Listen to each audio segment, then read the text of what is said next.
تعالوا اوريكم طريقه العيش الفينو هتبقى عامله ازاي. هخليكم تعملوه بطريقه حلوه جدا وسهل، وهتعمليه كل يوم وب15 جنيه بس.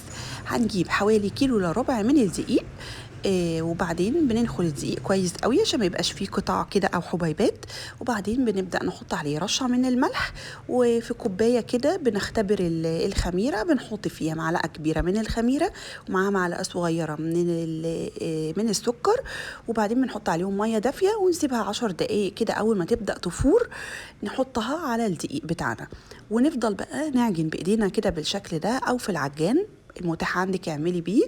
مفيش تعمليها بايديكي هيطلع تحفه في منتهى الجمال برضو. ونعجن المهم كويس جدا، ونفضل نزود الميه شويه بشويه.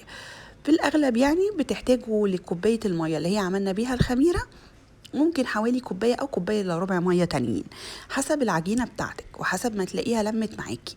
وفي الاخر خالص بنلمها بشويه زيت صغيرين قوي كده، حوالي ربع كوبايه كده من الزيت، بنلم بيها العجينه بالشكل ده.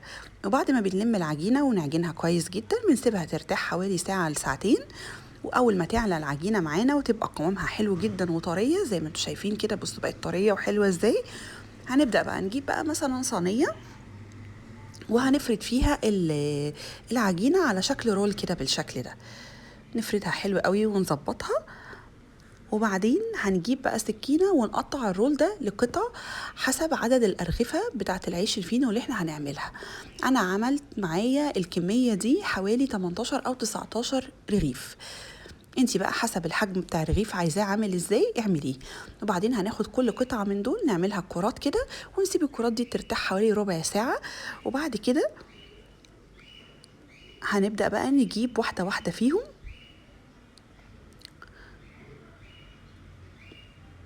بصوا هنجمعها كده بالشكل ده. احنا ممكن تعمليها كده بالطول على طول خلاص وتفرديها ويبقى العيش معاكي بالشكل ده، او يفضل بقى دي الطريقه الصح ودي الاحلى، ان احنا هنجيب بقى الكره اللي احنا عملناها دي ونفردها بالشكل ده على شكل دايره، تفرديها بايديكي تفرديها بالنشابه، او وبعدين تبداي تعملي الرول كده بالشكل ده. هيطلع من جوه معاكي هش وحلو جدا، غير ما تبرميه كده مره واحده على طول. زي ما انتوا شايفين اهي تاني فردتها ورحت عامله الرول، عامله زي رول كده ولماه من الجنبين. وبعدين بقى اسيبه يرتاح شويه لمده برضو ربع ساعه تلت ساعه، لحد ما احس ان الحجم بتاع الخبز تضاعف شويه. وبعدين ابدا ادهن الوش بتاعه بشويه صفار بيض، وممكن صفار بيض ومعاه حبه لبن صغيرين، ونرش بقى عليه رشه سمسم. والسمسم ده طبعا اختياري، لو مش بتحبيه ما تحطوهوش، خلاص كفايه مثلا البيض فوق الوش واللبن.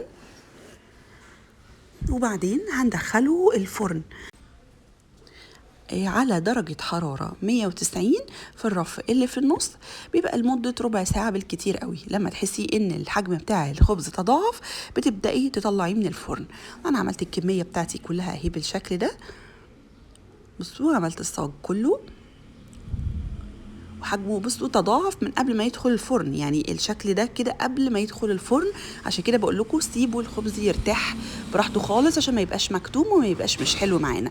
بعد ما دخلته بصوا بقى الشكل عامل ازاي، بصوا الطراوه كأنك جايباه من الفرن لسه طازه، في منتهى الجمال، طري وطعم جميل جدا. ووفرتي كتير قوي قوي قوي، اوفر بكتير من اللي بنشتريه من بره. وبصوا من جوه عامل ازاي، بصوا بقى عشان كده اللفه بتاعت الرول دي بتبقى حلوه جدا. وبصوا بيتفتح بكل سهوله ازاي، شايفين الجمال من جوه. حطي بقى الحشوات اللي تعجبك في منتهى الجمال. وممكن تعمليه على فكره بنفس الطريقه دي، تعملي منه عيش كايزر برضو هيبقى حلو قوي، واحلى من احلى اكل مطاعم.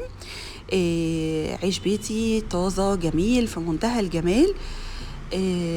تقدري تعملي منه بمنتهى السهولة وما بياخدش وقت خالص معاكي كل يوم. بصوا بقى، بصوا الجمال، حتى لا لازق من تحت ولا محروق ولا حاجة، لأنه ما بياخدش وقت خالص معانا في الفرن. جربوه كده وهستنى رأيكم في الكومنتات وشيروا الفيديو. من النادي.